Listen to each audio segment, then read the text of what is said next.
mengalami masalah mental, gangguan mental, dan emosional. memiliki tingkat kesehatan mental yang baik. Lembaga Indonesia National Adolescent Mental Health Survey mengungkapkan sebanyak 1 dari 3 remaja berusia 10 hingga 17 tahun di Indonesia memiliki masalah kesehatan mental.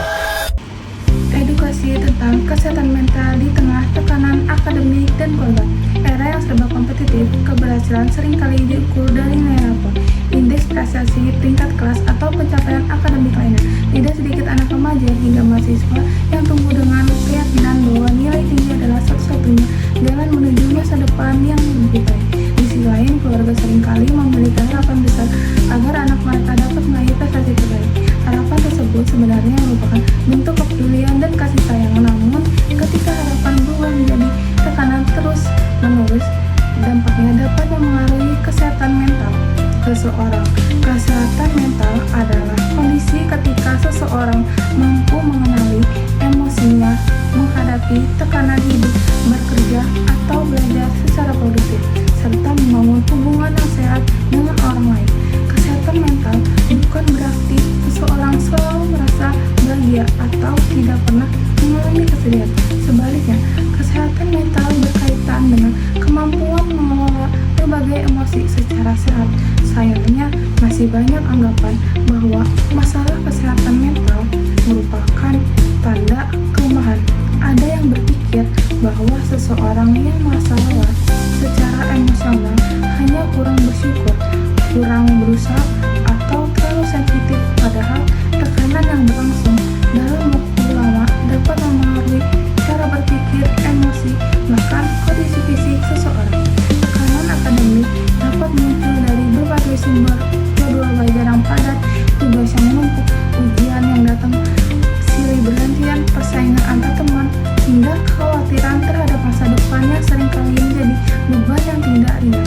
Di zaman media sosial, tekanan tersebut semakin bertambah karena seseorang terus melihat pencapaian orang lain, melihat teman diterima di universitas impian, memenangkan kompetisi, atau memperoleh nilai sempurna dapat memunculkan perasaan tertinggal dan tidak cukup baik. Selain tekanan akademik, tekanan dari keluarga juga memiliki pengaruh besar terhadap kondisi psikologi seseorang. Sebagian orang tumbuh dalam lingkungan yang penuh dukungan, tetapi tidak sedikit pula yang menghadapi tuntutan tinggi dari orang tua atau keluarga lainnya.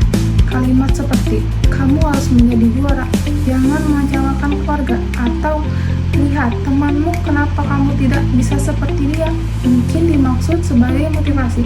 Namun, jika diucapkan terus-menerus tanpa disertai dukungan emosional, kalimat tersebut dapat menimbulkan rasa cemas, takut gagal, bahkan kehilangan kepercayaan diri. Ketika tekanan akademik dan tekanan keluarga bertemu, seseorang dapat mengalami beban psikologis yang sangat berat. Mereka mungkin merasa tidak memiliki ruang untuk beristirahat. Mereka belajar bukan lagi karena ingin memahami ilmu, melainkan karena takut mengecewakan orang lain. Akibatnya, proses belajar berubah menjadi sumber stres yang berkepanjangan. Stres sebenarnya merupakan respon alami tubuh terhadap tantangan. Dalam keadaan tertentu, stres dapat membantu seseorang menjadi lebih fokus dan bermotivasi. Namun, stres dapat berlangsung terus-menerus tanpa adanya waktu untuk memulihkan diri. Kondisi tersebut dapat berkembang menjadi gangguan yang lebih serius. Beberapa tanda yang perlu diperhatikan antara lain sulit tidur atau justru tidur berlebihan, kehilangan bersemangat, belajar sulit berkonsentrasi, mudah marah, sering nangis tanpa alasan yang jelas, kehilangan minat terhadap aktivitas yang sebelumnya disukai, merasa diri tidak berharga, saling merasa cemas hingga muncul keluhan fisik seperti sakit kepala, nyeri lambung, atau nyeri berulang. Meskipun tidak ditemukan penyebab medis yang jelas pada sebagian orang, tekanan yang tidak tertangani bahkan dapat menimbulkan depresi atau gangguan kecemasan. Oleh karena itu, pentingnya untuk memahami bahwa kesehatan mental sama pentingnya dengan kesehatan fisik. Jika seseorang mengalami demam tinggi, ia akan mencari pertolongan medis. Demikian pula ketika kondisi psikologis terganggu, mencari bantuan merupakan langkah yang wajar dan bertanggung jawab. Lalu, apa yang dapat dilakukan untuk menjaga kesehatan akademik, dan keluarga. Yang pertama, kenali batasan kemampuan diri setiap orang memiliki kecepatan belajar, bakat, dan kondisi yang berbeda. Tidak semua orang harus memperoleh nilai sempurna untuk menjadi pribadi yang sukses. Kesuksesan memiliki banyak bentuk dan tidak hanya ditentukan oleh angka di atas kertas. Yang kedua, atur waktu secara seimbang. Belajar memang penting, tetapi tubuh dan pikiran juga membutuhkan waktu beristirahat. Namun, yang cukup makanan bergizi, berolahraga, dan melakukan aktivitas yang menenangkan merupakan bagian dari menjaga kesehatan mental. Yang ketiga, jangan memendam semua perasaan sendirian. Berbicara kepada orang yang dipercaya seperti orang tua, saudara, sahabat, guru, dosen, atau konselor. Terkadang seorang tidak membutuhkan solusi yang rumit. Didengarkan dengan sungguh-sungguh saja sudah dapat mengurangi beban emosional. Yang keempat, hindari membandingkan diri secara berlebihan dengan orang lain. Setiap orang memiliki perjalanan hidup yang berbeda. Apa yang terlihat di media sosial hanyalah sebagian kecil dari kehidupan seseorang dan belum tentu menggambarkan perjuangan yang sebenarnya. Yang kelima, tetapkan target yang realistis. Memiliki cita-cita tinggi dalam hal yang baik, tetapi targetnya tidak sesuai dengan kemampuan atau kondisi dapat menjadi sumber tekanan. Pecahlah tujuan besar menjadi langkah-langkah kecil yang lebih mudah dicapai. Selain individu, keluarga juga memiliki peran yang sangat penting dalam menjaga kesehatan mental. Orang tua dapat memberikan motivasi tanpa harus memberikan tekanan berlebihan. Anak membutuhkan penghargaan, tetapi proses bukan hanya hasil akhir. Ketika anak mengalami kegagalan, yang penting dibutuhkan seringkali bukan kritik, melainkan dukungan, pelukan, dan meyakinkan bahwa mereka tetap dicintai. Komunikasi yang terbuka menjadi kunci dalam membangun hubungan keluarga yang sehat. Orang tua perlu memberikan ruang agar anak dapat menceritakan kesulitan dialami tanpa takut dihakimi. Sebaliknya, anak juga perlu menyampaikan perasaan dengan jujur dan sopan. Dengan komunikasi yang baik, kesalahpahaman dapat dikurangi dan hubungan keluarga menjadi lebih kuat. Lingkungan sekolah dan perguruan tinggi juga memiliki tanggung jawab dalam menciptakan suasana belajar yang sehat. Guru dan dosen tidak hanya berperan sebagai pengajar, tetapi juga sebagai pendidik yang mampu mengenali tanda-tanda ketika peserta didik mengalami tekanan psikologis. Kehadiran layanan konseling yang mudah diakses serta budaya saling menghargai dapat membantu mencegah masalah kesehatan mental menjadi lebih berat.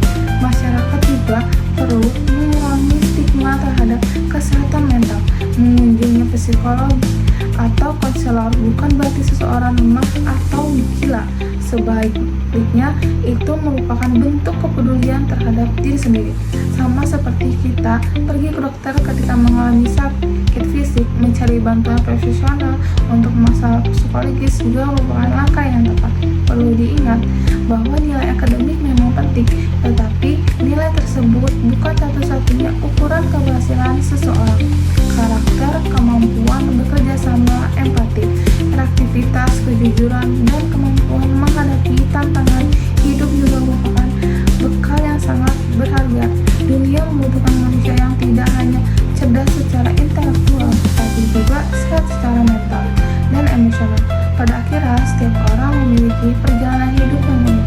Tidak semua jalan menuju kesuksesan harus ditempuh dengan cara yang sama. Tekanan mungkin tidak selalu dapat dihindari, tetapi kita dapat belajar mengelolanya dengan lebih sehat, memberikan ruangan untuk beristirahat, menerima bahwa kegagalan adalah bagian dari proses belajar, serta berani mencari bantuan ketika dibutuhkan.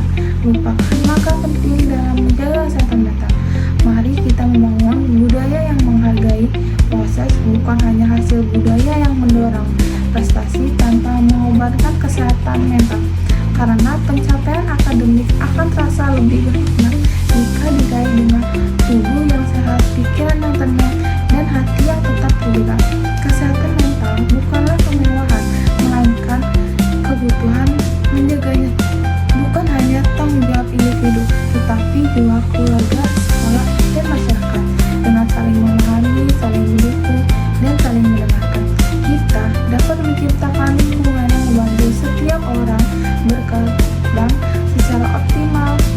secara pelajar, anggota keluarga, maupun sebagai manusia.